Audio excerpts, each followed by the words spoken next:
A chihuahua? The thing in the circle suggested. Just for laughs? Nope, I answered. Language barrier. Come on, it said. I'm almost strong enough to break out of here on my own now. It won't go well with you if you keep me till I do. Almost, I said, isn't good enough. It growled. I growled back. It flinched. I was still in control. The thing in the steamer trunk had become a lot more active, too, glaring at me through its aperture. And we had to install a sliding bar and a wardrobe in the attic, as the thing there succeeded in breaking the latch. But I drove it back again. I was still in control there, too. I went outside then, checking for foci of interference. Finding nothing untoward, I walked over to Larry's place, intending to bring him up to date on everything and to see what news he might have. I halted as it came into sight, though.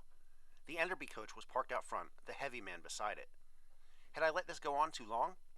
What might the great detective find so fascinating here that it warranted a return visit? Nothing I could do now, of course. I turned and walked back. When I reached the neighborhood, I found Greymock waiting in my yard. Snuff, she said, have you been calculating? Only in my head, I replied. I think it might be easier to work this one out from a vantage. What vantage? Dog's nest, I said. If you're interested, come on. She fell into step beside me. The air was damp, the sky gray. A wind gusted out of the northeast. We passed Owen's place and Cheater chattered at us from a branch. Odd couple, he called. Opener closer, opener closer. We did not respond. Let the divinators have their day. It is an odd curse you are under, Greymock remarked after a long while. Say rather that we are the keepers of a curse, perhaps more than one. If you live long enough, these things have a way of accumulating. How do you know of it? Jack said something of it to the mistress. How strange, it is not usually a thing we speak of. There must be a reason. Of course. So you have been present at more than one. You have played the game many times? Yes. Do you think he might be trying to persuade her to change orientation? Yes. I wonder what it would be like. We passed Rastov's place but did not stop. On the road, later, McCabe went by, a stick in his hand. He raised it as we neared, and I snarled at him. He lowered it and muttered a curse. I am used to curses, and no one can tell when I smile. We continued into the countryside, coming at length to my hill. There we climbed to the place of fallen and standing stones. Southward of us, the black clouds rumbled and glared above the good doctor's house. The winds were stronger at this height, and as I paced the circle, a small rain began to descend. Greymock crouched on the dry side of a block of stone, watching me as I took my sightings. Out of the southwest, I took my line from the distant graveyard, extending it to all of the other points of residence in view or in mind. Then, from the place where lay the Count's remains, I did it again. In my mind, I beheld the new design. This pulled the center away from the manse, downward, southward, passing us, coming to rest ahead, slightly to the left. I stood stock still, the rain forgotten, as I worked it out, repeating the process line by line, seeing that center shift, positing where it had to fall. Again, the same area. But there was nothing there, no outstanding feature. Just a hillside, a few trees, and rocks upon it. No structures at all nearby. Something's wrong, I muttered. What is it? Greymock said. I don't know. It's just not right. In the past, they've always at least been interesting, acceptable candidates. But this is nothing. Just a dull stretch of field to the south and a little to the west. All of the other candidates have also been wrong, she said, coming over, no matter how interesting. She mounted a nearby stone. Where is it? Over there, I said, pointing with my head, to the right of those 5 or 6 trees clustered on that hillside. She stared. You're right, she said. It doesn't look particularly promising. You sure you calculated correctly? Double-checked, I answered. She returned to her shelter again as the rain suddenly grew more forceful. I followed her. I suppose we must visit it, she said a little later. After this lets up, of course. She began licking herself. She hesitated. I just thought of something, she said. The Count's skeleton. Was that big ring he wore still upon his finger? No, I said. Whoever did him in doubtless collected it. Then someone's probably doubly endowed. Probably. That would make him stronger, wouldn't it? Only in technical prowess. It might make him more vulnerable, too. Well, the technical end of things counts for something. It does. Do the games always get confusing at some point? Do they mess up the player's thinking, ideas, values? Always, especially as events begin to cascade and accelerate near the end. We create a kind of vortex about us just by being here and doing certain things. Your confusion may trip you up. Somebody else's confusion may save you. You're saying that it gets weird, but it all cancels out? Pretty much, I think. Till the end, of course. There came a flash of light from nearby, followed by an instant crack of thunder. The good doctor's storm was spreading. Abruptly, the wind shifted, and we were drenched by the sudden pelting. We bounded across the way immediately into the shelter of a much larger stone. Sitting there, miserable in the special way that wetness brings, my gaze was suddenly fixed upon the side of the stone. There, brought out perhaps by the moisture, a series of scratchings and irregularities now appeared to be somewhat more than that. Well, I hope the whole gang of them appreciates all this trouble, she said. Nyarlathotep, Cthulhu, and all the rest of the unpronounceables. Makes me wish I'd a nice simple job catching mice for some farmer's wife. Yes, they were characters in some alphabet I did not know, incised there, worn faint, emphasized suddenly as the trickling water darkened the stone in some places, bringing out contrasts. Even as I watched, they seemed to be growing clearer. Then I drew back, for they began to glow with a faint red light. They continued to brighten. Snuff, she said then. Why are you standing in the rain? Then her gaze moved to follow my own, and she added, Uh-oh, think they heard me? Now they were ablaze, those letters, and they began to flow as if reading themselves. Excess light formed itself into a high rectangular perimeter about them. I was only joking, you know, she said softly. The interior of the rectangle took on a milky light. A part of me wanted to bolt and run, but another part stood fascinated by the process. Unfortunately, it was the latter part that seemed to be in control. Greymock stood like a shadowy statue, staring. Deep within it then came a roiling, and I suppose it must be called a premonition, for suddenly that other part of me was in control again. I sprang forward, seized Greymock by the nape of her neck with my teeth, and sprang away to the right. Just as I did, a flare of lightning sprang from the rectangle and fell upon the area we had occupied but moments before. I stumbled, feeling a small shock, feeling my hair rise. Greymock wailed, and the air smelled of ozone. I guess they're kind of touchy, I said, rising to my feet and falling again. Then I felt the wind swirling about us, 10 times stronger than it had been earlier. I tried again to get to my feet and was again knocked down. I glanced back at the stone, saw that the roiling had subsided, that another lightning bolt might not be imminent. Instead, a faint outline hung there of a silver key. I crawled nearer to Greymock. The wind increased in intensity. Somewhere a voice came chanting, La Shab Niggurath, the black goat of the wood with 1,000 young. What's happening? She wailed. Someone opened a gate to provide means for expressing disapproval of your remark, I suggested. That's done now, but the door hasn't swung shut yet. That's what I think. She leaned against me, back arched, ears flat, fur risen. The wind, stronger still, was pushing against us now, near to the point of irresistibility. I began to slide across the ground in the direction of the gate, dragging her with me. I've a feeling it'll close too late, she cried. We're going through. She turned then and leaped upon me, clinging with all 4 paws to my neck. Her claws were very sharp. We mustn't separate, she said. Agreed, I choked as I began sliding faster. I was able to gather my feet beneath me as we moved. Rather than being pushed through willy-nilly, some measure of grace might provide a survival edge.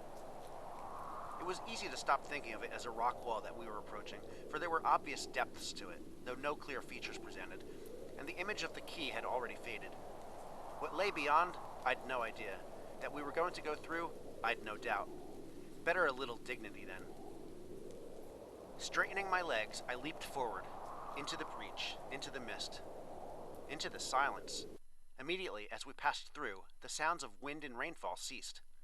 We did not come to rest upon a hard surface, or any other surface. We were suspended in a place of pearl-gray light, or, if we fell, there was no sensation of falling. My legs were still extended, forward and back, as if I were leaping a fence, and while misty eddies and currents, faint as high clouds, played about us, my sense of motion was paradoxical.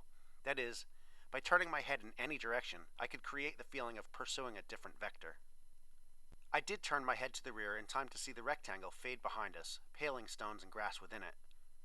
Dotted about the place where it had been, as well as about ourselves, droplets of rain and a few leaves and strands of grass hung in the air.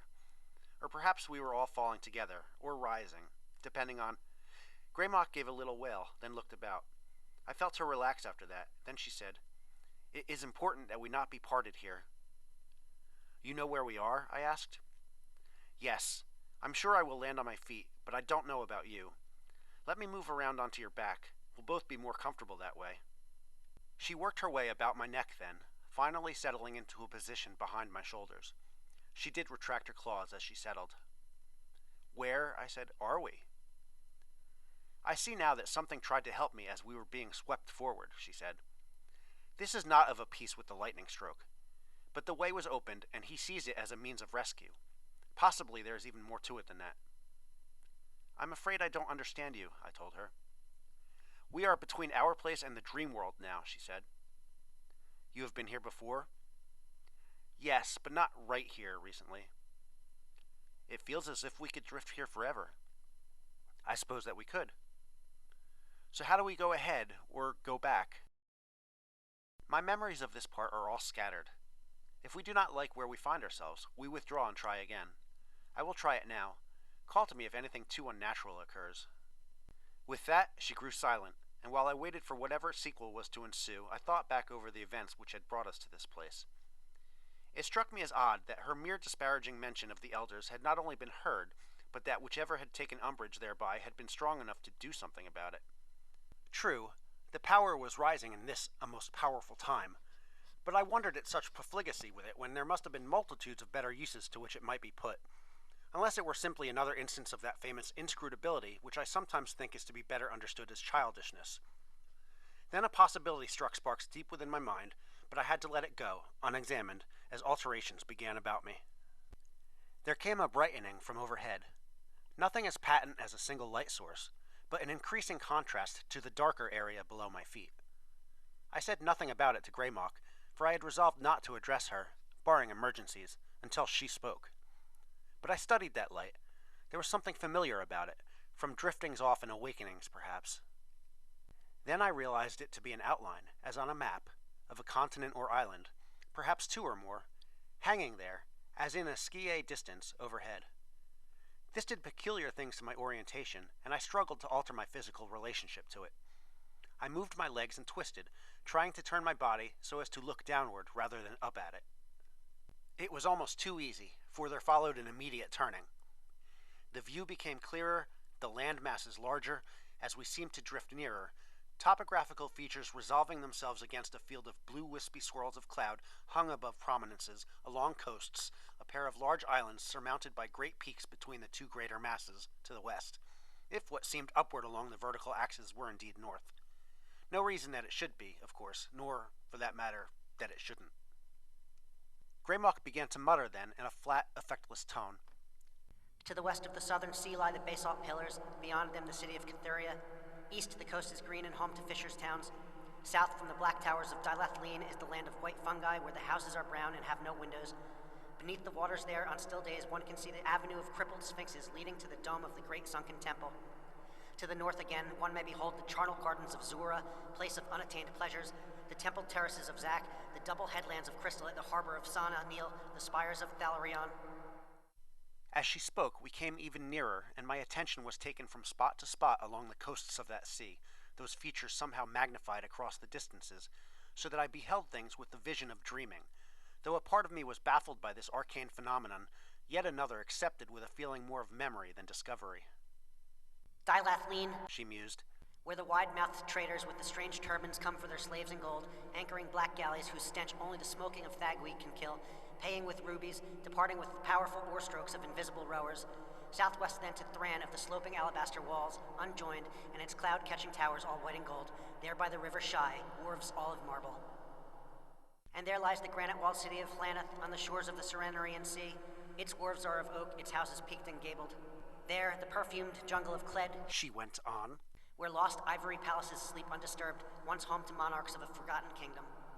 And up the Okranos River from the Serenarian sea slope, the jasper terraces of Kiran, where the king of Ilikvad comes once a year in a golden palanquin to pray to the god of the river in the seven-towered temple whence music drifts whenever moonlight falls upon it.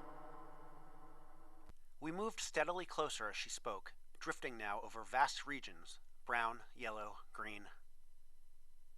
Baharna is 11 days sailing from Dilathleen, the most important port on the island of Ariab. The great lighthouses Thon and Thal at its harbor's gate, quays of all porphyry. There is its canal to Lake Yath of the ruined city. It flows through a tunnel with granite doors. The hill people ride zebras. Westward lies the valley of Panath amid the peaks of Thrak. There the slimy Dahols burrow among the mountains of bones, cast refuse of ghouls from centuries of their feasting. That peak to the south is Nagranic, 2 days' ride on zebraback from Baharna, if one would brave the night gaunts. Those who dare Nagranic's slopes will come at last to a vast face carved there, with long-lobed ears and pointed nose and chin. It does not appear to be happy. And back to the northern land, fine Ulthar lies near the River Shai, beyond a great stone bridge in whose arch a living man was sealed when it was built 1,300 years ago. It is a city of neat cottages and cobbled streets where wander cats without number, for the enlightened legislators of long ago laid down laws for our protection. A good, kind village where travelers take their ease and pet the cats, making much of them, which is as it should be. And there is Urg of the Low Domes, a stop on the way to Iquinok, frequented by onyx miners. And Inquinok itself, terrible place near the waste of Lang, its houses like palaces with pointed domes and minarets, pyramids, gold walls black with scrolls and swirling with inlays of gold, fluted, arched, capped with gold. Its streets are of onyx, and when the great bell sounds, it is answered by the music of horns and viols and chanting voices. High up its central hill lies the massive temple of the Elder Ones, surrounded by its seven-gated garden of pillars, fountains, pools wherein luminous fish sport themselves, and reflections of tripods from the temple balcony shimmer and dance. The temple itself bears a great belfry atop its flattened dome, and when a bell sounds, masked and hooded priests emerge, bearing steaming bowls to lodges beneath the ground. The veiled king's palace rises on a nearby hill. He rides forth through bronze gates in a yak-drawn chariot. Beware the father of Shantak birds who dwells in the temple's dome. Stare too long and he sends you nightmares.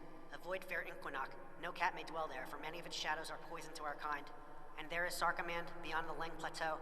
One mounts salt-covered steps to its basalt walls and docks, temples and squares, column-lined streets, to the place where the Sphinx-mounted gates open to its central plaza and two monumental winged lions guard the top of the stairwell leading to the great abyss.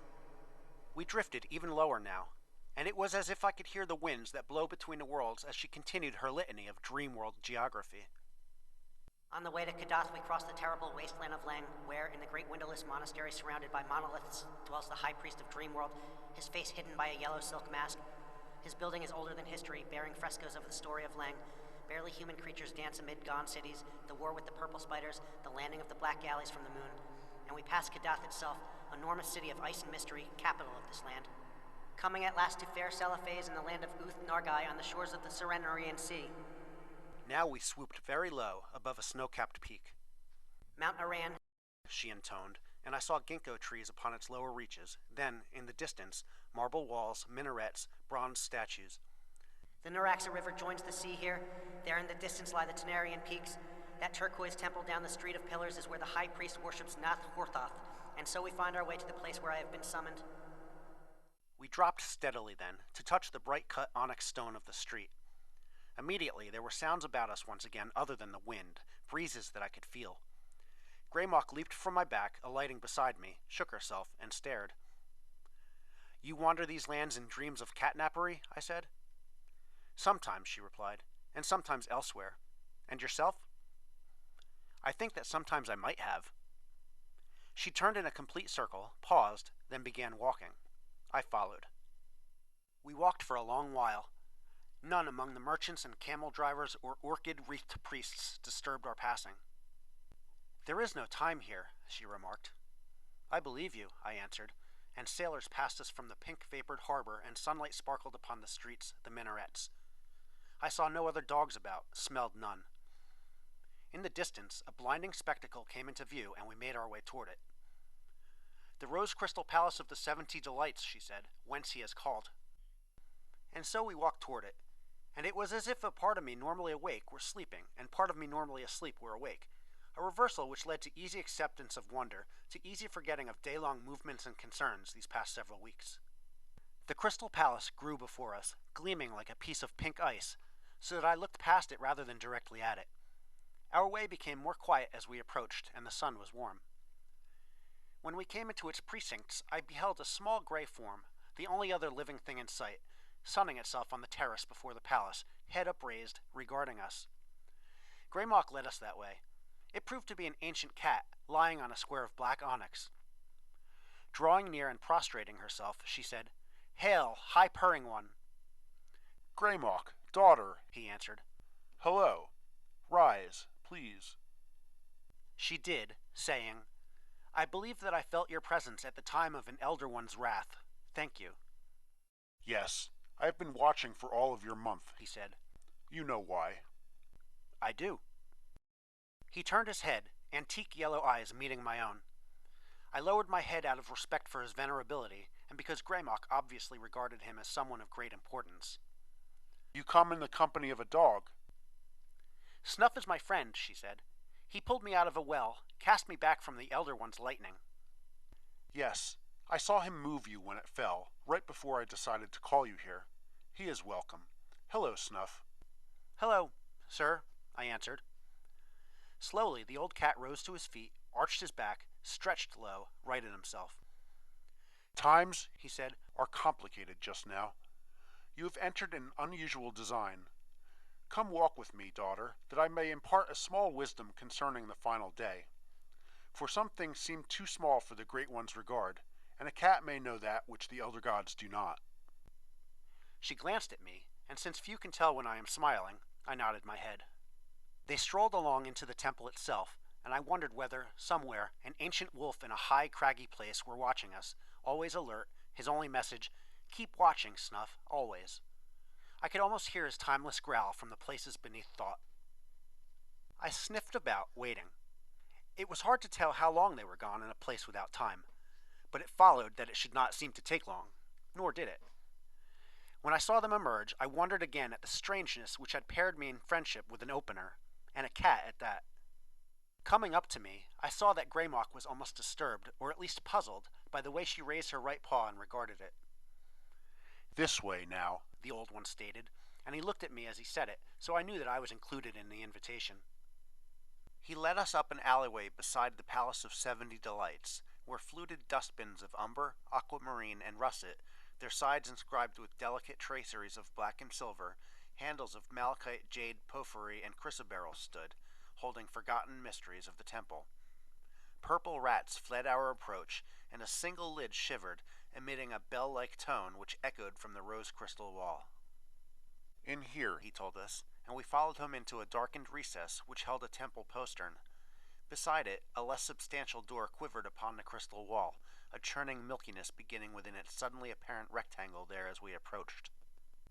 When we came up before it, he turned to me. As you have been a friend of one of my own, He said, I would give you a boon of knowledge. Ask me anything. What does tomorrow hold for me? I said. He blinked once. Then, Blood, he said, seas and messes of it all around you, and you will lose a friend. Go now through the gate. Greymock stepped into the rectangle, was gone. Thanks, I guess, I said. Carpe baculum. He added as I followed, somehow knowing that I recalled a bit of my Latin, and doubtless getting some obscure cat laugh out of telling me to fetch a stick in a classical language. You get used to little digs from cats about being a dog, though I'd thought their boss might be above that sort of thing. Still, he is a cat, and he probably hadn't seen a dog in a long time and just couldn't resist. Et cum spiritu tuo, I replied, moving forward and entering. Benedicte. I heard his distant response as I drifted again in that place between worlds. What was all that business at the end? Greymock called back to me. He gave me a quick quiz on my Virgil. Why? Damned if I know. He's inscrutable, remember? Suddenly, she wavered within another rectangle. It was odd watching her go two-dimensional and ripple that way. Then she turned into a horizontal line, and its ends collapsed upon its middle and she was gone. When my turn came, it didn't feel that complicated, though. I joined her atop Dog's Nest before the block of stone, which was again just a stone with some scratches on it. The sun was far into the west, but the storm was over. I turned in a circle. No one was sneaking up from any direction. There's still enough light to check out that spot you located, she said. Let's save it for tomorrow. I'm late making my rounds, I told her. All right. We headed homeward. I thought about the old cat's boon, but that wasn't till tomorrow. Dog nappery is a lot less lush than cellophase, I said as we walked. What's it like? She asked. I'm back in a primal wood with an old wolf named Growler. He teaches me things. If there are any Zoogs about, she said, we passed over your wood to the west of the River Shy. It's below the Gate of Deeper Slumber. Maybe, I said, thinking of the small brown creatures who lived in the oaks and fed on the fungi, except when there were people about. Growler laughed at them as he did at most things. The clouds purpled in the west and our paws grew damp from the grasses. Blood and messes. Perhaps I could use a review. Tonight Growler and I would ramble till we fought and I was beat.